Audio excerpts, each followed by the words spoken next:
காக்கும் கரை விநாயகருக்கு சரணம், பூண்டி மகானுக்கு அரோகரா. திருக்கோளூர் பெண் பிள்ளை ரகசியம் என்கின்ற அற்புதமான வைணவ இலக்கியத்திலே நாம் மீண்டும் ஒன்றிணைவோம். ஸ்ரீமத் ராமானுஜருடைய குருவருளாலும் எம்பெருமான் ஸ்ரீ நாராயணமூர்த்தியினுடைய திருவருளாலும். அழைத்து வர சென்றேனோ அக்ரூரரை போலே, அகமொழித்து விட்டேனோ விதுரரை போலே, இப்படி ஆரம்பித்து ஒவ்வொரு வரியாக சொல்லிக்கொண்டே வருகின்றார் மோர் விற்கக்கூடிய பெண்மணி. இவளுடைய வார்த்தை லாவகத்திலோ அல்லது பக்தியின் சாராம்சத்திலோ லயித்து இருக்கின்றார் ஸ்ரீமத் ராமானுஜர். எத்தகைய அற்புதமான ஞாபகத்திறன் மற்றும் பக்தர்களுடைய வரலாறுகள், அவர்களுடைய நிகழ்வுகள், இவற்றை எவ்வளவு அற்புதமாக மணிகளை கோர்ப்பது போல் அழகாக கோர்த்து கொண்டே சொல்லிக்கொண்டே வருகின்றார். யான் சத்தியம் என்றேனோ கிருஷ்ணனை போலே, அடையாளம் சொன்னேனோ கபந்தனை போலே என்று 17வது அடியிலே நிறுத்துகின்றார். இப்பொழுது 18வது வரியை சொல்கின்றார். அந்தரங்கம் சொன்னேனோ திரிசடையை போலே என்று ஆரம்பிக்கின்றார். யாருடைய அந்தரங்கம், யாருக்காக சொல்லப்பட்டது, யாரால் சொல்லப்பட்டது, இதன் நோக்கம் என்ன, இதை பற்றி நாம் இன்று காணலாம். நாம பல கஷ்டங்களையோ பல துயரமான சம்பவங்களையோ கடக்க வேண்டும் என்று சொன்னால் ஸ்ரீ ராமஜெயம் எழுதுங்கள் என்று ஒரு அறிவுரையை சொல்வார்கள் பெரியவர்கள். ஐயா, உனக்கு மிகப்பெரிய இடரெல்லாம் வந்திருக்கலாம், நீ மனம் கலங்க வேண்டாம், ராமனை நினைத்து கொண்டிரு, ராமாயணத்தை நீ பாராயணம் செய், சுந்தரகாண்டத்தை பாராயணம் செய்தால் உனக்கு நல்லது என்று சொல்வார்கள். மனிதர்களாக பிறந்தவர்கள் எத்தகைய இடர்களை சந்தித்தாலும் மனம் கலங்காமல் இருப்பதற்காக சொல்ல வேண்டிய அற்புதமான மந்திரம் ராமா என்ற 2 எழுத்து மந்திரம். ஆனால் ராமருக்கே ஒரு சங்கடம் என்னும் பொழுது சீதையை பிரிந்து வாடி இருக்கின்றார். தன்னுடைய தம்பியான இளவ லக்ஷ்மணனோடு காட்டிற்கு சென்று தேடுகின்றார். அப்பொழுது ராமனுக்கே உதவி செய்யக்கூடிய அருமையான சந்தர்ப்பம் கிடைத்தது கபந்தனுக்கு. மனிதர்களுக்கு உதவி செய்திருக்கலாம், ஆனால் மகாத்மா என்று சொல்லக்கூடிய ஸ்ரீ ராமச்சந்திரமூர்த்திக்கு உதவி செய்வது என்பது அரிதான விஷயம் அல்லவா? எத்தனை புண்ணியம் செய்திருக்க வேண்டும். அப்படியே இப்பொழுது அடுத்த அடியை சொல்கின்றாள். என்னன்னா பாருங்க, எவ்வளவு அற்புதமான ஒரு லாவகம் இருக்க வேண்டும் என்று. முதலிலே சீதையை பிரிந்து விட்டார் ராமர். அப்பொழுது சொன்ன வாக்கியம் அடையாளம் சொன்னேனோ கபந்தனை போல என்று சொல்கின்றாள். இப்பொழுது சீதை எங்கே இருக்கின்றாள்? 100 யோஜனை விஸ்தீரணம் உள்ள கடலை தாண்டித்தான் இலங்கை மாநகரத்துக்குள்ளே செல்ல முடியும். அங்கே பல அரக்கைகளுடைய கட்டுக்காவலுக்கு நடுவிலே இளவல் லக்வன் அமைத்த பர்ணசாலையிலே அமர்ந்திருக்கின்றாள் சீதை. ராமனின் நினைவோடு, ராமரை விட்டு ஒரு கணம் கூட அவளால் பிரிய முடியாது. நினைவு கூட ராமனை பற்றித்தான். ராமன் இப்பொழுது எப்படி இருப்பானோ? அருந்தும் வெள்ளடகு ஆறிட அருந்தும் என்று அழுந்தும், விருந்து வந்து உற்ற போது என்னொருமோ என்று விம்மும், மருந்தும் உண்டுகோல் யான் கொண்ட நோய்க்கு என்று மயங்கும் என்று பாடியிருப்பார் கவி சக்கரவர்த்தி கம்பர். விருந்தாளி வந்தா என்ன செய்வாரோ ராமர் அப்படின்னு வருந்தராலாம். எவ்வளவு பெரிய அற்புதமான குணநலன் கொண்டவளாக இருப்பாள் பாருங்கள் சீதை. தன்னை பற்றி நினைக்கவில்லை, தன்னுடைய ராமனை பற்றி நினைக்கின்றாள் துயரத்தில் கூட. இப்படி அவள் வருந்தி இருக்கின்றாள் தன்னுடைய நாயகனான ஸ்ரீ ராமச்சந்திரமூர்த்தியை நினைத்து. அவளுக்கு ஆறுதல் சொல்பவர் யார் இருக்க முடியும் இந்த இலங்கை மாநகரத்திலே? எங்கு திரும்பினாலும் எந்த இடத்தில் பார்த்தாலும் அரக்கிகள் அல்லவா நிறைந்திருக்கின்றார்கள். கொடிய மனம் கொண்ட இந்த அரக்கிகளிடமிருந்து யார் காப்பாற்றுவார்? யார் என்னுடைய இந்த இருப்பிடத்தை பற்றி சொல்ல முடியும்? யார் வந்து தெரிந்து போக முடியும் என்று எவ்வளவு அல்லல் விட்டிருப்பாள் சீதா பிராட்டி. யார் வந்து அவளுக்கு ஆறுதல் சொல்ல முடியும்? ஆனா இந்த கொடிய மனம் கொண்ட இலங்கை மாநகரத்திலே ஒரே ஒரு தர்மவான் இருந்தான். அவன் யார்? இலங்கை வேந்தன் ராவணனுடைய தம்பி விபீஷணன். 2 தம்பிகள் அவனுக்கு, ஒன்று கும்பகர்ணன், இன்னொன்று விபீஷணன். இதிலே தர்மாத்மா என்று நாம் சொன்னால் அது விபீஷணனை மட்டும்தான் சொல்ல முடியும். அப்படி இந்த விபீஷணனுடைய பெண் தான் திரிசடை. சீதை அல்லல் உருகின்றாள் அசோகவனத்திலே. ராவணன் வந்து மிரட்டி விட்டு செல்கின்றானாம். இன்னும் 1 மாதம் தான் உனக்கு நான் கெடு வைத்திருக்கின்றேன், அதற்குள் நீ எனக்கு வசமாக வேண்டும், அப்படி இல்லை என்று சொன்னால் உன்னை கொன்று தின்று விடுவேன் என்று மிரட்டி விட்டு போகின்றானாம். எவ்வளவு ஒரு கொடிய மனம் கொண்ட அரக்கனாக இருந்திருப்பான் ராவணன். அப்பொழுது சீதை வருந்துகின்றாளாம். இந்த கொடிய பாவியிடமிருந்து என்னை காப்பாற்றுபவர் யார் என்ற ஒரு எண்ணம் அவளுக்கு தோன்றுகின்றது. என்னன்னா, நான் இங்கே இருப்பது ஸ்ரீ ராமச்சந்திரமூர்த்திக்கு தெரியாதோ? அவர் என்னை கூட்டி சென்றிருக்கலாம் அல்லவா?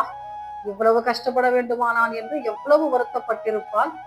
இவ்வளவு வருத்தத்துக்கு நடுவிலே ஒரே ஒரு பெண் மட்டும் இவளுக்கு ஆறுதல் சொல்கின்றாளாம். அவள் தான் திரிசடை, விபீஷணனுடைய பெண். அவள் என்ன அப்படி ஒரு அந்தரங்கம் சொன்னாள் சீதையிடம்? ராவணன் மிரட்டி விட்டு சென்று விட்டான் அல்லவா, கெடு வைத்து விட்டு சென்று விட்டான் அல்லவா. அப்பொழுது வருந்துகின்றாளாம் சீதா பிராட்டி அம்மை. அப்பொழுது திரிசடை சொல்கின்றார், அம்மா, நீங்கள் ஒன்றுக்கும் கவலைப்பட வேண்டாம். இவனுக்கு ஒரு சாபம் இருக்கின்றது. என்ன சாபம்னா, விரும்பாத பெண்ணை நீ தொட்டால் உன்னுடைய தலை சுக்கு நீராக வெடித்துவிடும் என்ற ஒரு கொடிய சாபம் இருக்கின்றது. அவன் உங்களை தொட்டால் அவனுடைய தலை வெடித்துவிடும். தாங்கள் வருத்தப்பட வேண்டாம், எல்முனை அளவும் என்று சொல்லி தேற்றுகின்றாளாம். இந்த அந்தரங்கம் இவளுக்கு தெரிந்திருந்தது, ராவணனுடைய இந்த விஷயம். இதை சொல்லி சீதைக்கு ஆறுதல் படுத்துகின்றாள். ஏன்னா, மனிதர்கள் கஷ்டப்பட்டால் ராமா என்று சொல்லி ஆறுதல் அடைகின்றோம். ஆனால் ராமரை பிரிந்து விட்டு எவ்வளவு கொடிய துக்கத்தை அனுபவித்திருப்பாள் சீதா பிராட்டி அம்மை. இப்படி ராவணன் மிரட்டி விட்டு செல்கின்றான், எனக்கு நீ இணங்க வேண்டும், இல்லாவிட்டால் உன்னை கொன்று தின்று விடுவேன் என்று. அப்பொழுது ஆறுதல் அளிப்பது போல அமிர்தத்துக்கு ஒப்பான வார்த்தைகளை சொன்னவள் அல்லவா திரிசடை.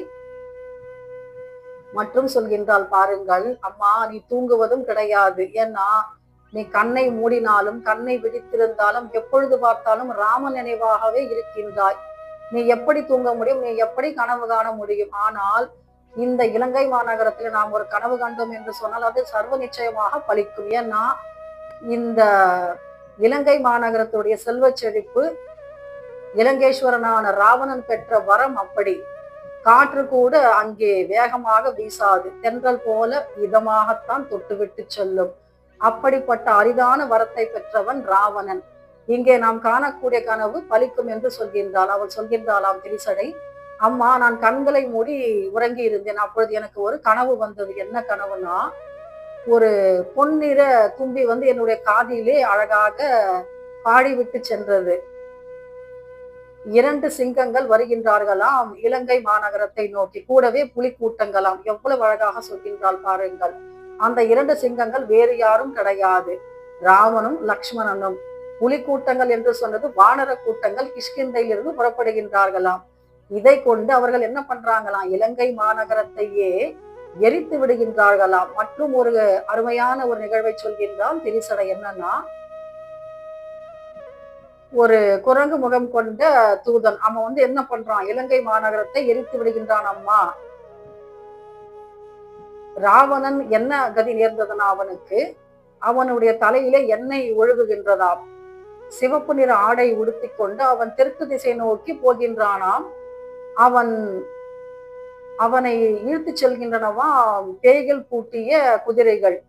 என்ன சொல்ல வரா, இலங்கை மாநகரம் அழிய போகின்றது, ராவணன் இறக்க போகின்றான் என்பதை மிக அற்புதமாக அழகாக சொல்கின்றாள் சீதா பிராட்டியிடம் திரிசடை. சீதைக்கு வாழ்வு காத்திருக்கின்றதாம். சொல்கின்றாள் பாருங்கள் மற்ற அரக்கிகளிடம் திரிசடை, நீங்கள் அவளை அச்சுறுத்த வேண்டாம், அவள் ராமன் மீது மிகுந்த பற்று வைத்திருக்கின்றாள், அவளுக்கு வாழ்வு கிடைக்க போவது உறுதி. அவளை நீங்கள் திட்டினாள் என்று சொன்னால் உங்களுக்குத்தான் அது பாவமாக முடியும். இப்படி சொல்லிவிட்டு சீதைக்கு ஆறுதல் கூறுகின்றாள். அவளுடைய துயர மொழிகளை மாற்றுகின்றாள். ஏன்னா, நாம நினைப்போம், பல பேருக்கு நாம் ஆறுதல் சொல்லி இருக்கலாம், ஆனால் நாமே துன்பப்படும் போது நமக்கு யார் ஆறுதல் சொல்ல இருக்கின்றார்கள் என்ற எண்ணம் நமக்கு மேலோங்கும். அப்படி ஒரு துன்பத்தில் இருந்தால் சீதா பிராட்டி கொடிய ராவணனுடைய இலங்கை மாநகரத்திலே அவள் அல்லல் உறுகின்றாள். ராமனை பார்க்கவும் முடியவில்லை. ராமனுக்கு இந்த சங்கதி தெரியுமா என்றும் அவளுக்கு தெரியாது. எத்தகைய ஒரு கஷ்ட காலத்தில் இருந்திருப்பாள், யார் ஆறுதல் சொல்லி இருக்க முடியும் அவனுக்கு? அப்பொழுது தாயை ஒப்ப அங்கே திரிசடை தோன்றி, நீ அல்லல் உறுவது நின்றுவிடும். யாருக்கு இழப்பு ஏற்படும் என்று சொன்னால், இலங்கேஸ்வரனான ராவணனுக்கும் அவனுடைய மாநகரத்துக்கும் தீங்கு ஏற்படும், இடர் ஏற்படும். ஆனால் உனக்கு வாழ்வு காத்திருக்கின்றது என்ற அமிர்தத்துக்கு ஒப்பான வார்த்தைகளை சொல்லி சீதா பிராட்டிக்கு உயிரளித்தவள் அல்லவா திரிசடை. இலங்கை மாநகரத்திலே 2 பேர் சீதா பிராட்டியினுடைய உயிரை காப்பாற்றி இருப்பார்கள். ஒன்று ராமதூதனாக வந்த ஆஞ்சநேய பெருமான். ஏன்னா சீதை என்ன பண்றா பாருங்க, தான் தங்கியிருந்த அந்த அசோகவனத்திலே அவ என்ன பண்றா, ஒரு மரத்திலே நாம தற்கொலை செய்து கொள்ளலாம் என்று நினைக்கும் பொழுது ராமா என்ற வார்த்தையை சொல்லி உயிர் கூட்டியவன் அல்லவா ஆஞ்சநேய பெருமான். அப்படியே அவன் வருவதற்கு முன்பே திரிசடை என்ன பண்றா, ராவணன் மிரட்டலுக்கெல்லாம் நீ அஞ்ச வேண்டாம், அவனுடைய மிரட்டல் எல்லாம் வெற்று வார்த்தைகள், அதனால் நேரப்போவது நிகழப்போவது ஒன்றும் கிடையாது, உனக்கு வாழ்வு உறுதி என்று ஐயம் திரிவர அற்புதமாக ஆணித்தரமாக சொல்கின்றால் உனக்கு வாழ்வு காத்திருக்கின்றது என்று. எவ்வளவு அற்புதமான வரிகள் பாருங்கள். எத்தகைய அல்லலில் இருந்தாலும் நீ கஷ்டப்பட வேண்டாம் என்று சொல்பவர்கள் யார் இருக்கின்றார்கள் இவ்வளவு பெரிய இலங்கை மாநகரத்திலே. இப்படி ராவணனுடைய அந்தரக்கத்தை தெரிந்து அதை தெளிவாக சீதைக்கு உணர்த்தி அவளுடைய துயரத்தை மாற்றுகின்றாள் திரிசடை. இதை சொல்கின்றாளா மோர் இருக்கக்கூடிய பெண்மணி திருக்கோளூரிலே ஸ்ரீமத் ராமானுஜரிடம். எவ்வளவு அழகாக சொல்கின்றாள் பாருங்கள். அந்தரங்கம் சொன்னேனோ திரிசடையை போல என்று. ஏன்னா ஒரு தாய் தன்னுடைய மகளுக்கு ஆறுதல் சொல்வது போல அற்புதமாக அமைந்திருக்கின்றது இந்த நிகழ்வு. இதை சொல்கின்றாள். எத்தனை நேர்த்தி இருக்க வேண்டும் பாருங்கள். முதலிலே கபந்தனை சொல்கின்றாள், அடையாளம் சொன்னேனோ கபந்தனை போல என்று. இப்பொழுது சீதா பிராட்டினுடைய துயரத்தை சொல்கின்றாள், அதை மாற்றிய திரிசடையினுடைய மாண்பையும் விளக்கி இருக்கின்றாள் அற்புதமாக. இப்படி ராமாயணத்திலிருந்து 2 மேற்கோள்களை காட்டி அவள் 2 பக்தர்களை பற்றி சொல்லி இருக்கின்றாள். அடுத்த பக்தர் யாராக இருக்கக்கூடும், அது என்ன பதிவாக இருக்க முடியும் என்பதை பற்றி நாம் அடுத்த அத்தியாயத்திலே பார்க்கலாம். அதுவரைக்கும் நாம் இந்த மோர் விற்கக்கூடிய பெண்மணி அடுத்த அடியை என்ன சொல்ல போகின்றாள் என்று நாமும் ஆவலோடு எதிர்நோக்கி காத்திருப்போம். ஸ்ரீமத் ராமானுஜர் போலே நாம் மீண்டும் சந்திப்போம். அதுவரைக்கும் நாம் எம்பெருமான் ஸ்ரீ நாராயணமூர்த்தியினுடைய பொற்பாதங்களையும் ஸ்ரீமத் ராமானுஜருடைய குருபடிகளையும் போற்றிக் கொண்டிருப்போம். மீண்டும் சந்திப்போம். காக்கும் கரை விநாயகருக்கு சரணம், பூண்டி மகானுக்கு அரோகரா.